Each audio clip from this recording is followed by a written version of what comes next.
Hello ಎಲ್ಲರಿಗೂ ನಮಸ್ಕಾರ. ಎಲ್ಲರೂ ಹೇಗಿದ್ರಿ? ಎಲ್ಲರೂ ಆರಾಮಿದ್ರಿ ಅಂತ ಅನ್ಕೊಳ್ತಾ ಇವತ್ತು ನಮ್ಮ ಉತ್ತರ ಕರ್ನಾಟಕದ ಸ್ಪೆಷಲ್ ಶೇಂಗಾ ಸಾರು ಯಾವ ರೀತಿ ಮಾಡೋದು ಅಂತ ನೋಡ್ಕೊಂಡು ಬರೋಣ ಬನ್ನಿ.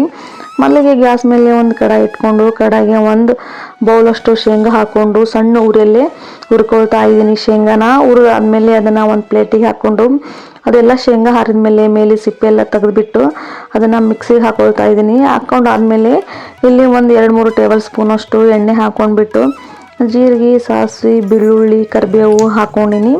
ಒಗ್ಗರಣೆ ಹಾಕ್ಕೊಂಡ್ಬಿಟ್ಟು ಒಂದು ಸಣ್ಣ ಉಳ್ಳಾಗಡ್ಡಿ ತೊಗೊಂಡ್ಬಿಟ್ಟು ಅದನ್ನು ಚಿಕ್ಕದಾಗಿ ಕಟ್ ಮಾಡಿಕೊಂಡು ಅದು ಕೂಡ ಸೇರಿಸ್ಕೊಳ್ತಾ ಇದ್ದೀನಿ.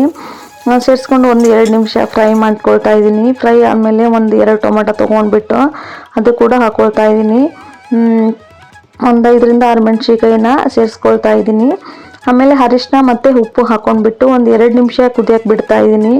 ಅದು ಟೊಮೆಟೊ ಎಲ್ಲ ಸ್ಮೂತ್ ಆಗೋ ತನಕ ಬಿಟ್ಟಾದಮೇಲೆ ಮತ್ತು 1 ಟೀ ಸ್ಪೂನಷ್ಟು ಖಾರದ ಪುಡಿ ಹಾಕ್ಕೊಂಡ್ಬಿಟ್ಟು ನೀಟಾಗಿ ಮಿಕ್ಸ್ ಮಾಡಿಕೊಂಡು ಅದಕ್ಕೆ ನೀರು ಸೇರಿಸ್ಕೊಳ್ತಾ ಇದ್ದೀನಿ.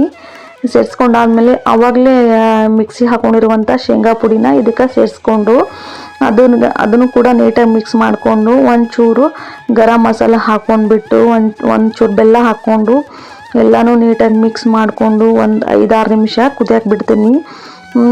ಇದು ಅನ್ನದ ಜೊತೆ ಮತ್ತು ಆಮೇಲೆ ಕಟ್ಟಿ ರೊಟ್ಟಿ ಜೊತೆ ತುಂಬಾ ಟೇಸ್ಟಿಯಾಗಿರುತ್ತೆ. ಒಂದ್ಸತಿ ನೀವು ಟ್ರೈ ಮಾಡಿ ನೋಡಿ, ನಿಮಗೂ ಕೂಡ ತುಂಬಾ ಇಷ್ಟ ಆಗುತ್ತೆ. ಆಮೇಲೆ ಸಾಂಬಾರೆಲ್ಲ ಶೇಂಗಾ ಸಾರು ರೆಡಿ ಆಯಿತು. ಫೈನಲಿ ಕೊತ್ತಂಬರಿ ಹಾಕ್ಕೊಂಡ್ರೆ ರೆಡಿಯಾಗಿದೆ ಶೇಂಗಾ ಸಾಂಬಾರು. ನಿಮಗೆಲ್ಲ ಇಷ್ಟ ಆಗಿದೆ ಅಂತ ಭಾವಿಸ್ತೀನಿ. ಈ ರೆಸಿಪಿ ಇಷ್ಟ ಆಗಿದ್ರೆ ಪ್ಲೀಸ್ ನನ್ನ ಚಾನಲ್ನ ಸಬ್ಸ್ಕ್ರೈಬ್ ಮಾಡಿಕೊಂಡು ನೋಡಿ. ನೀವು ಸಬ್ಸ್ಕ್ರೈಬ್ ಮಾಡೋದ್ರಿಂದ ನನಗೆ ಒಂದು ಧೈರ್ಯ ಸಿಗುತ್ತೆ. ಅಷ್ಟೇ ಒಳ್ಳೆ ರೆಸಿಪಿ ಮಾಡಬೇಕಂತ ಅನಿಸುತ್ತೆ. ನನ್ನ ಚಾನೆಲ್ನ ಯಾರೆಲ್ಲ ಸಬ್ಸ್ಕ್ರೈಬ್ ಮಾಡ್ಕೋದೆ ನೋಡ್ತಾ ಇದ್ದೀರಿ ಪ್ಲೀಸ್ ಸಬ್ಸ್ಕ್ರೈಬ್ ಮಾಡ್ಕೊಂಡು ನೋಡಿ.